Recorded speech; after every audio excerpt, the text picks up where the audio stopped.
इतिहास रच दिया। समान नागरिक संहिता पर पुष्कर सिंह धामी का बयान, राज्य ने इतिहास रचा।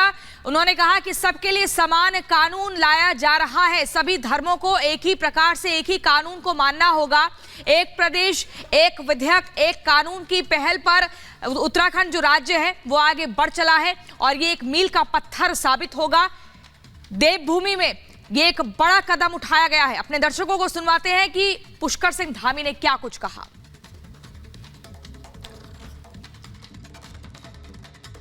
देवभूमि से ये शुरुआत हुई है, क्या लगता है कि आज देश भूमि ही अब आगे राह दिखाएगी और हम पैन इंडिया यूसीसी अब देखेंगे?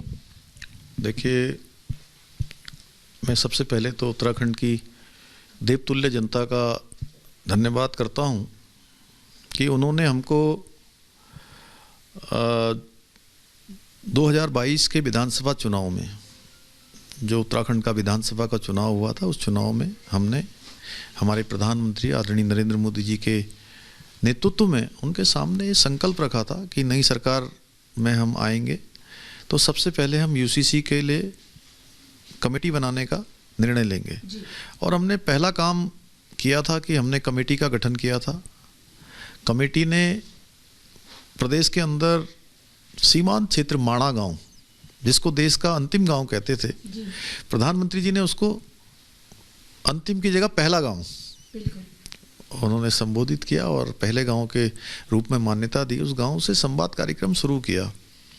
अलग अलग स्थानों पर कमेटी गई, 43 स्थानों पर कमेटी ने 10,000 लोगों से सीधे संवाद किया और कुल मिलाकर वेब पोर्टल इन सब के माध्यम से 2,33,000 लोगों के विचार भी लिए और अपना ड्राफ्ट बनाया।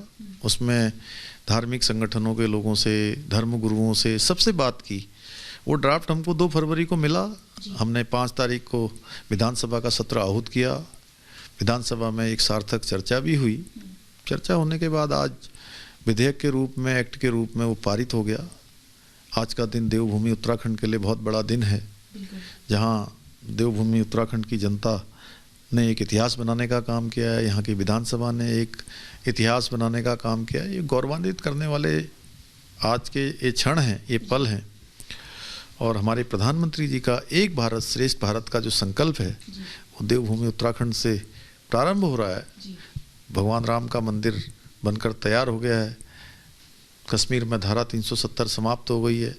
हमारी मुस्लिम बहनों के लिए 3 तलाक पहले ही आ चुका है देश के अंदर, उस पर रोक लग चुकी है।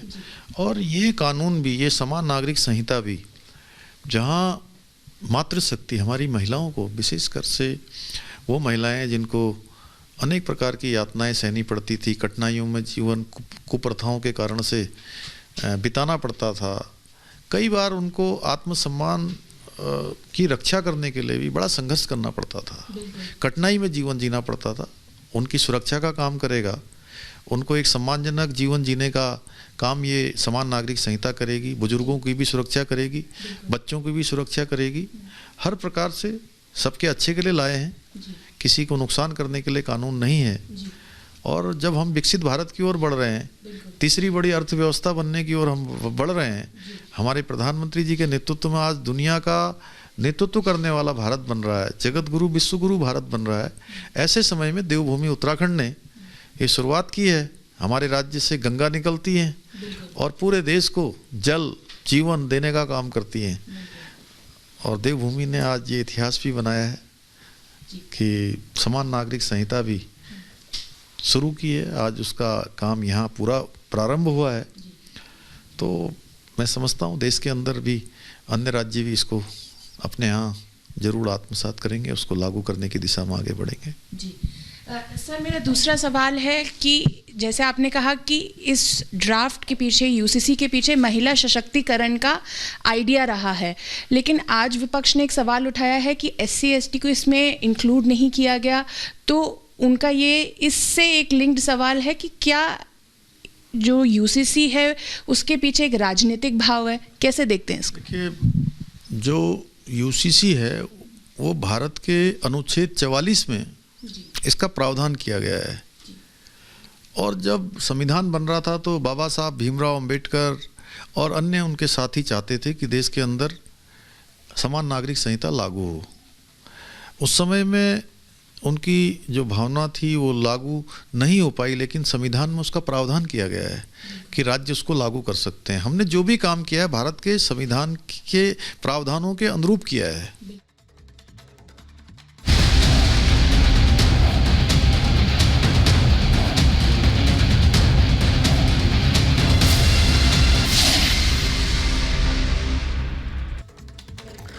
और चलिए अब बात करते हैं पाकिस्तान में चुनाव की। दरअसल पाकिस्तान में अब चुनाव है और सुबह 8 बजे से वोटिंग शुरू हो चुकी है, जो कि शाम 5 बजे तक चलने वाली है।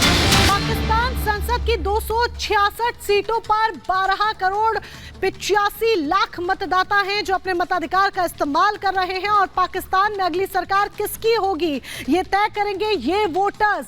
पाकिस्तान के 12 करोड़ से अधिक मतदाता जो कि आज अपने वोट का इस्तेमाल करेंगे, अपनी ताकत का इस्तेमाल करेंगे।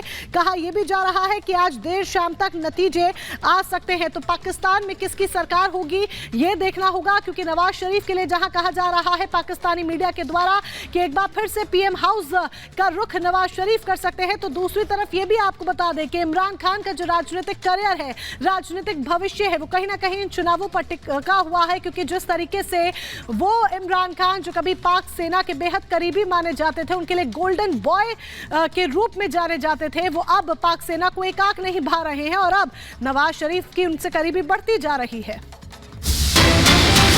और इसी बीच बड़ी खबर आपको बता दें, पाकिस्तान में इंटरनेट सेवा बंद हो चुकी है। कई इलाकों में इंटरनेट सेवा बंद है। वोटिंग से पहले इंटरनेट बंद हो चुका है। ये बड़ी जानकारी आपको दे रहे हैं। देखिए, शाम 5 बजे तक ये वोटिंग चलनी है। 5121 उम्मीदवार मैदान में हैं और ऐसे में मुख्य तौर पर नवाज शरीफ की पार्टी और भुट्टो की जो पार्टी है, इनके बीच में कंपटीशन देखा जा रहा है। तीसरे नंबर पर इमरान खान की पार्टी आती है, लेकिन ये देखना दिलचस्प होगा कि कौन दोबारा से सत्ता में आता है।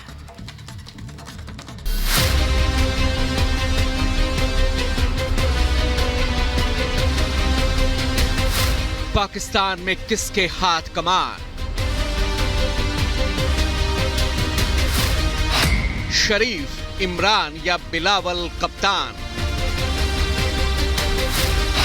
इलेक्शन के बहाने फिर से सिलेक्शन। बदहाली से जूझ रहे पाकिस्तान की आवाम के सामने देश के लिए नया कप्तान चुनने का वक्त है। आज पाकिस्तान में आम चुनाव हैं। देश की जनता के सामने नई सरकार को चुनने का मौका है। इमरान खान जेल में हैं, नवाज शरीफ की घर वापसी हो चुकी है और बिलावल भुट्टो की नजर भी पीएम की कुर्सी पर है। सवाल यह है कि पर्दे के पीछे से पाकिस्तान की राजनीति को चलाने वाली सेना का समर्थन खो चुके इमरान क्या फिर वापसी कर पाएंगे, या फिर नवाज शरीफ को सामने लाकर पाकिस्तानी सेना नई सरकार को चुनने का मन बना चुकी है। कहने को तो ये इलेक्शन है, लेकिन जब पिछले चुनाव में इमरान सत्ता में आए थे तो पाकिस्तानी विपक्षी दलों ने इसे सिलेक्शन करार दिया था। आज पाकिस्तानी आवाम के सामने अपना भविष्य तय करने की घड़ी है।